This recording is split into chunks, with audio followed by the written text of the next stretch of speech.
stuff because we're cheaper than their alternatives. But in a situation like we have today, where there's a synchronous recession going on among all our trading partners, the fact that our prices are falling isn't creating that lower relative price of Canadian stuff because their prices are falling at roughly the same rate. So everybody's expecting the falling prices to cure their insufficient demand problem, but because we're all in the same boat, it's canceling out. Nobody's relative price is falling.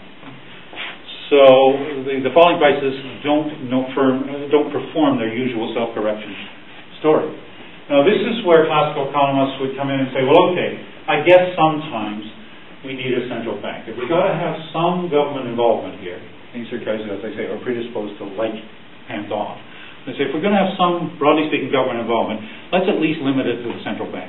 Because the central bank is not a politically oriented institution.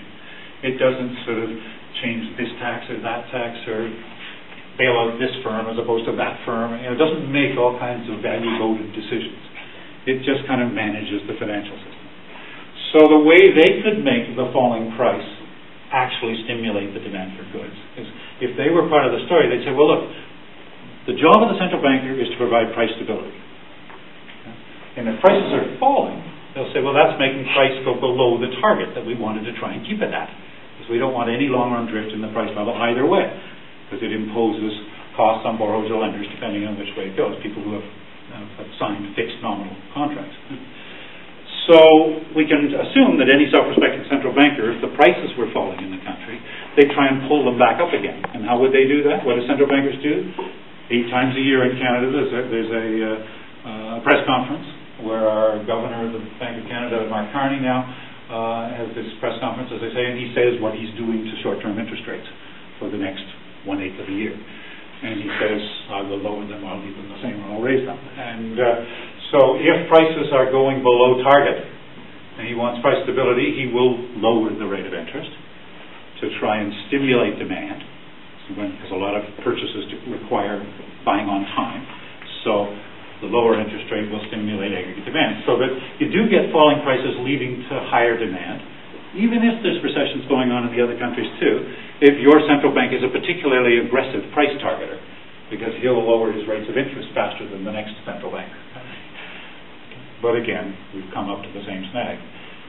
For quite a period now, the overnight money market rate, this is the one explicitly he says, is at 1/4 of 1%.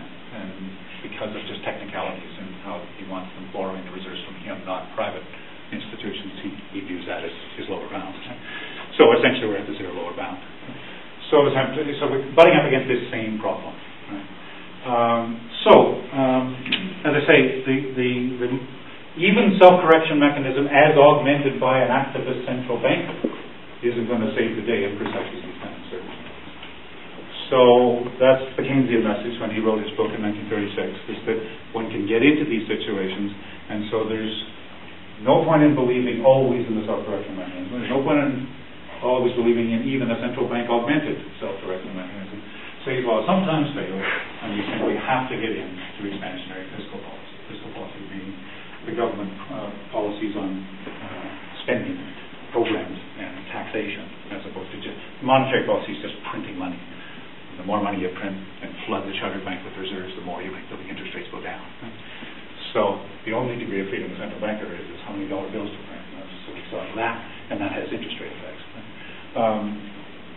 So monetary policy is money supply stock, and as you can see, there's not much. You don't make political decisions about which sector or which province you're doing something. You just say, I'll go out on the open market and buy some government bonds, pay for it with newly printed money, and that'll get the newly printed money into the reserves of the banks, and that'll cause them to lower interest rates.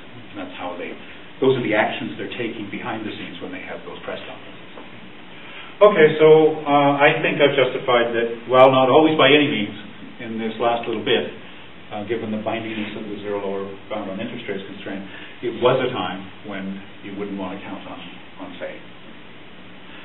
Okay, so the proposition then is we should run a deficit, so the government is safe to make up for the excess private sector sales, either by increasing program spending or cutting taxes or both.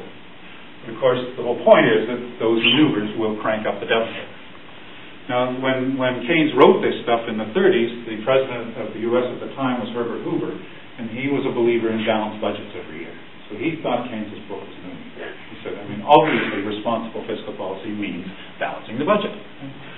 And but you can see what happened when he implemented that in the early 30s. Let's say, private sector demand falls down because of the stock market crash. And so given tax rates, people are earning less pre-tax income, so the government's T goes down. If you're going to be a Herbert Hoover, you got to ram down program spending at precisely the time when you should be raising it in the name of balancing the budget. So the demand for goods has two hits.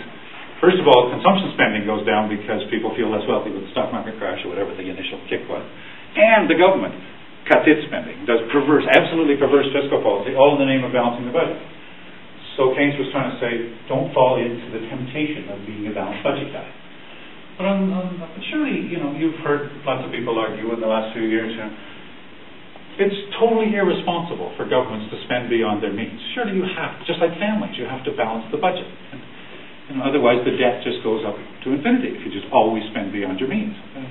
So why do we want a government doing that sort of thing? Well, of course, Keynes wasn't advising that you spend beyond your means all the time. He just said, yes, balancing the budget over the long haul is a good idea. But what's so magic about balancing it over a 365-day period? Why not 7.5 days? Or why not 2.25 years? I mean, the logic of balancing the budget in the long haul is a great idea. That is responsible. But what time interval should you apply that logic to? And his answer was, let's balance the budget over the time interval of one full business cycle. Okay? Economies tend to have ups and downs. And you have the recession path, when the economy is performing and producing less than it could on a sustainable basis for those couple of years. And then you have other times when the economy is actually producing more than it can on a long-run sustainable basis, and we talk about the economy being overheated. Well, that's precisely the time you'd like to dampen aggregate demand to lessen that inflationary problem by cutting G and raising T. So the Keynesian proposition was, yes, balance the budget, just don't worship the time interval called 1 year, just because that's how we collect our data.